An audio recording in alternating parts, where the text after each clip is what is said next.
자, 그 다음에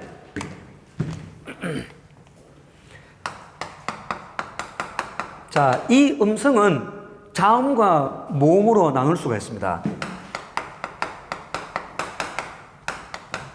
자, 자음과 모음으로 나눌 수 있기 때문에 우리가 보통 뭐라 하냐면 무슨 음이라고 그래요, 우리가 이런 걸?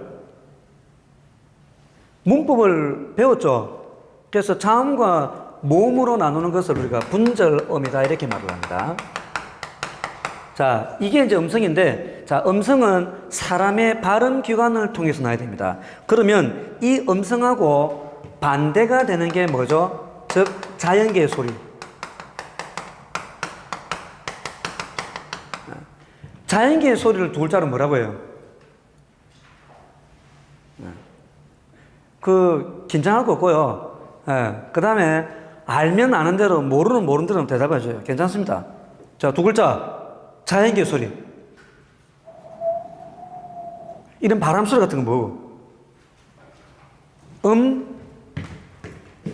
자, 이런 것을 음향이라고 그러죠. 자, 방금과 같은 그런 바람 소리는 자음과 모음으로 나눌 수가 없겠죠. 자, 그 다음에 넓은 의미로는 음성 언어와 문자 언어라고 되어 있습니다. 자, 음성 언어를 한 글자로 뭐라고 해요? 한 글자. 음성 언어. 크게 괜찮아요. 이러지 말고 크게. 자, 음성 언어는 말. 그 다음에 문자 언어는 한 글자로 글. 자, 이렇게 얘기를 하죠. 그래서 음성 언어와 문자 언어 이외에도 몸짓, 그 다음에 표정, 손짓 등의 의사 표현 일체를 말하기도 한다. 자, 일체에 빨간색 밑줄을 그어줍니다. 일체는 뜻이 모든의 뜻이죠. 자, 일체를 말하기도 한다. 언어는 인간만이 가진 것으로 언어의 주체는 인간이라고 했습니다. 자, 그리고 그 오른쪽에 보니까 뭔가가 나와 있죠. 자, 그거는 호모 로퀸스랍니다. 이것은 언어적 인간이라는 뜻입니다. 많죠? 뭐 호모 루덴스 하면 유희적 인간 이런 것도 있고, 호모 에렉투스 하면 직립인이죠. 자, 그 다음에 두 번째 음성 언어와 문자 언어가 있는데, 자, 아까 우리 음성 언어가 말이고 문자 언어가 글입니다. 그러면 음성 언어를 보면 말이죠. 말하기 하면 우리는 들어야 됩니다. 읽는 게 아니고. 그래서 말하기하고 듣기가 하나가 되고, 자, 그 다음에 문자 언어는 쓰죠. 글이니까. 그러면 쓴 것을 읽어야 됩니다. 그래서 쓰기하고 읽기가 하나로 묶이게 됩니다. 자, 그 다음에 이제 세 번째, 언어와 사회인데, 한 사회의 구성원들은 언어를 사용하여 의사를 전달하고, 이를 통해 개인과 개인이 사회적 관계를 맺게 됩니다. 자, 언어는, 근데 책이 없네요. 자, 책 읽는 사람 손 안 들어보세요. 그러면, 밖에 나가셔가지고, 복사된 게 있을 겁니다. 좀 달라고 하세요. 책이 없으면 안 되지. 갔다 와야 괜찮아요. 자, 다시 갑니다. 자, 한 사회의 구성원들은 언어를 사용하여 의사를 전달하고, 이를 통해 개인과 개인이 사회적 관계를 맺게 됩니다. 자, 언어는 같은 지역에서도 여러 사회적 요인으로 다를 수도 있죠. 자, 여기 한번 볼까요?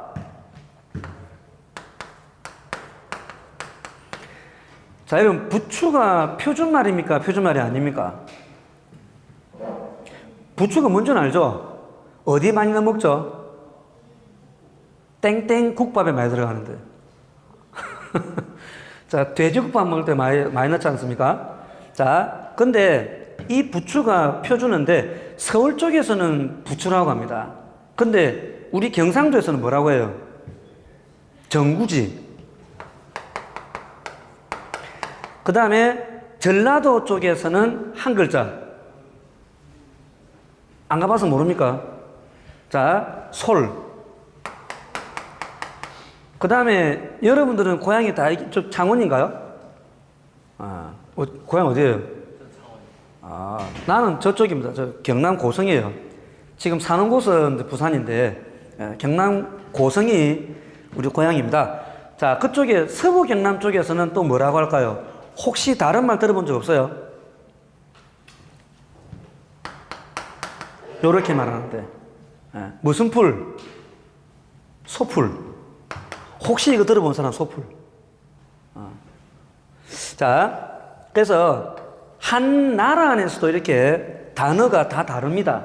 자, 그 다음 네 번째, 언어와 사고. 자, 인간이 언어 능력을 갖추고 난 뒤부터 언어와 사고는 불가분의 관계에 놓이게 된다. 뗄래야 뗄 수 없는 관계죠. 자, 독일의 철학자 훔볼트는 언어와 사고가 밀접한 관계를 유지할 뿐만 아니라 인간이 세상을 인식하는 방법, 즉 그의 세계관까지도 결정한다고 주장을 하고 있습니다. 자, 이런 것들은 너무 이렇게 외울 필요도 없고 그냥 가볍게 읽고 넘어가면 되고요.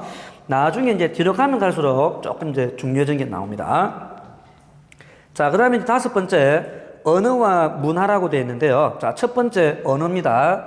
자, 여러분, 언어 다음에 이렇게 지금 점이 지금 두 개 찍혀 있는데, 여러분, 이 점의 위치가 맞습니까? 잘못됐습니까? 잘못됐죠? 어떻게 돼야 됩니까? 앞으로 가야 되죠? 이거 바뀌었습니다. 예, 그래서 이제는 바뀌어서 요거 뭔가를 설명할 때는요, 점을 앞쪽에다가 찍어야 됩니다. 자, 모든 거를 그렇게 이제 다 바꿔줘야 돼요. 자, 언어 그 자체가 문화로서 다른 양식의 문화를 창조하고 축적하는 수단으로 사용이 됩니다. 그 다음에 어휘. 자, 한 나라의 문화적 특성은 언어, 특히 어휘 부분에 가장 두드러지게 반영되어 있다. 거기서 어휘 부분 빨간 네모해 놓고. 자, 그 다음에 예를 들면, 자, 에스키모. 에스키모. 저쪽 추운 지방이니까 눈이 많겠죠. 그래서 종류가 많습니다. 자, 에스키모의 그 눈에 대한 단어, 가루눈, 젖은 눈, 뭐 큰 눈, 그 다음에 또 뭐 내리는 눈, 뭐 쌓이는 눈, 이렇게 해서 눈에 대한 단어가 상당히 많다고 합니다. 그 다음에 이제 우리말에서는 발달된 농사 용어는 뭐 예를 들면, 자, 영어에서는 그냥 라이스라고 합니다. 라이스. 근데 우리 한국어에서는 뭐 어떤 게 있습니까? 쌀도 있고, 자, 쌀도 있고, 벼도 있고, 자, 그 다음에 또 때로는 또 밥, 이런 것도 있죠. 자, 그 다음에 이제 문자.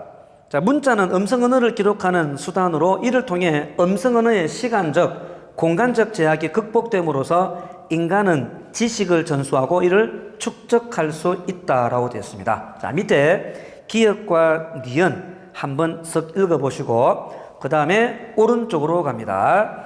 자, 디귿에 보면, 자, 한글 문자의 발생 과정에서도 주목받는 획기적인 문자다. 정보화 시대인 오늘날 컴퓨터 처리에도 훌륭하게 적용되어 현대의 지식과 정보를 보존하고 전달하는 데 용이하다. 자, 쉽다고 했습니다. 그 다음에 여섯 번째 언어의 갈래. 자, 언어하면 언어는 국가나 민족을 배경으로 하지 않는다. 한 국가에서 여러 언어가 사용되거나 또는 여러 국가에서 한 언어가 사용될 수도 있기 때문이다. 언어는 언어사회와 언어사회 안에 무리인 언중에 의해서 움직인다라고 되어 있습니다. 자, 언중의 밑줄을 한번 떠볼까요? 자, 언중이라고 하는 것은 언어사회 안의 대중을 이야기하죠. 자, 언어사회 안의 대중입니다. 그래서 줄여서 언중 이렇게 말하는 거죠. 자, 그 다음에 두 번째 이제 국어가 나오는데 나라 국자 말씀 어자죠. 자, 한 국가의 국민들이 공통으로 쓰는 공용어로서 국가를 배경으로 한 언어를 말한다.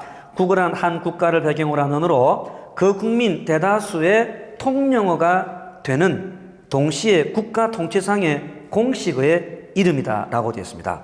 자, 그 다음 세 번째 보면 이제 외국어하고 외래어가 나오는데, 자, 여러분 솔직히 말해보세요. 외국어와 외래어 구분이 명확하게 됩니까? 안 됩니까? 안 됩니다. 진짜 안 돼요. 그래서 요거는 국립국어원에 질문을 해도 명확한 답을 못 줍니다.